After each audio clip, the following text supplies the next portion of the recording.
Lorsque j'ai rencontré Tourneau, enfin Lucien Tournefeuille, c'était un fermier tranquille qui avait perdu sa femme, Juliette, quelques années plus tôt.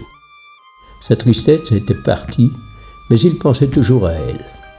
Elle lui manquait sa Juliette, et il aimait se souvenir des belles choses qu'ils avaient partagées durant leurs longues années de mariage.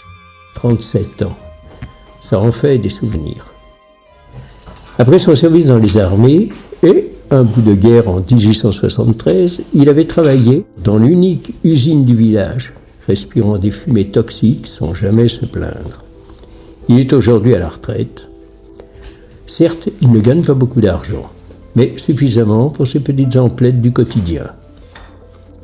Avec leurs économies, Juliette et Lucien ont acheté une petite maison dans une petite bourgade. Il y a peu d'habitants, mais il y a aussi et surtout la mer.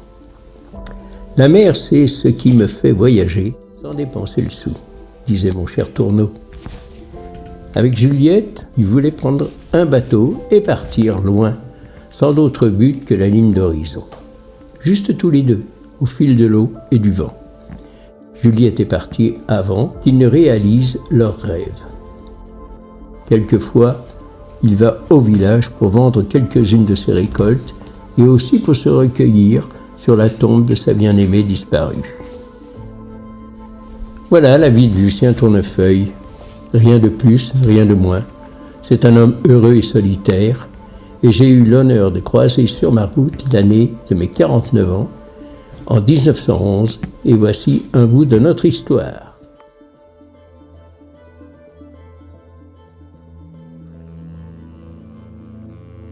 Un jour, dans la ferme de Lucien Tournefeuille, alors qu'il dormait bien tranquillement, tous les animaux devinrent incontrôlables. L'âne se mit à braire, l'agneau à bêler et les canards à cancaner. Il y a même un albatros qui piola à en perdre un tympan. Oh, il y a quelqu'un? Attention, hein, je suis armé, j'ai un fusil. Tout semblait calme, mais il savait que si les animaux étaient dans cet état, c'est qu'il allait se passer quelque chose ou que quelque chose était déjà en train de se produire.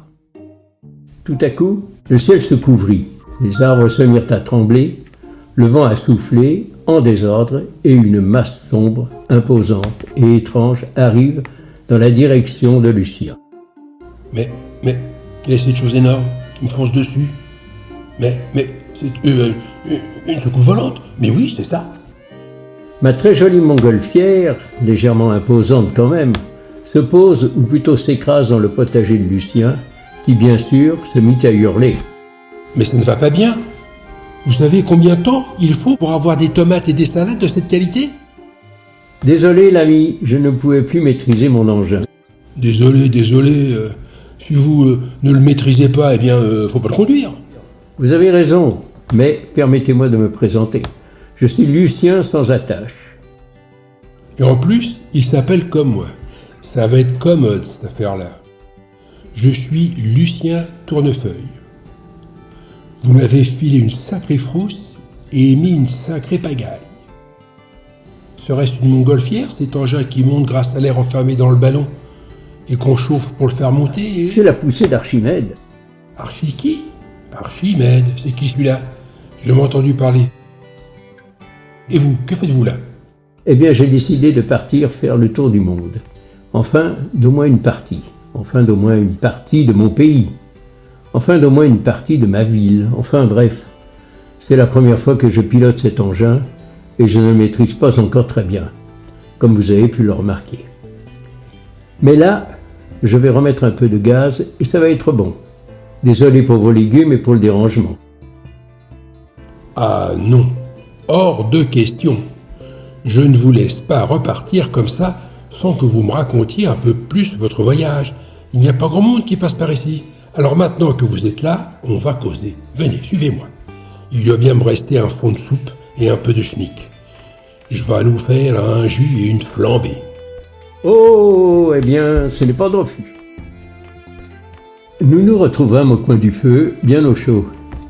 Je racontais quelques anecdotes et Lucien Tournefeuille m'écoutait en rêvant. Après une nuit de réflexion, Lucien Tournefeuille s'imagine bien dans les nuages lui aussi. Bonjour Lucien, ça va? Vous êtes bien reposé? Et je pourrais venir avec vous, là-haut, dans votre montgolfière? Eh bien, je ne sais pas, faut voir. Tu as l'habitude de voyager? Non, pas trop, même pas du tout. Alors très bien, je serai ton guide. Excellent, je ferme mon gourbi, je mets en route mon système d'arrosage automatisé, je prépare les victuailles pour les bêtes et je prends mon lebel. Non, pas besoin de fusil. Attends, tu n'as pas peur du vide au moins? Vous plaisantez? Regardez autour de moi, il n'y a que ça, du vide. Ma vie depuis Juliette en est remplie. Vous êtes sûr pour mon lebel?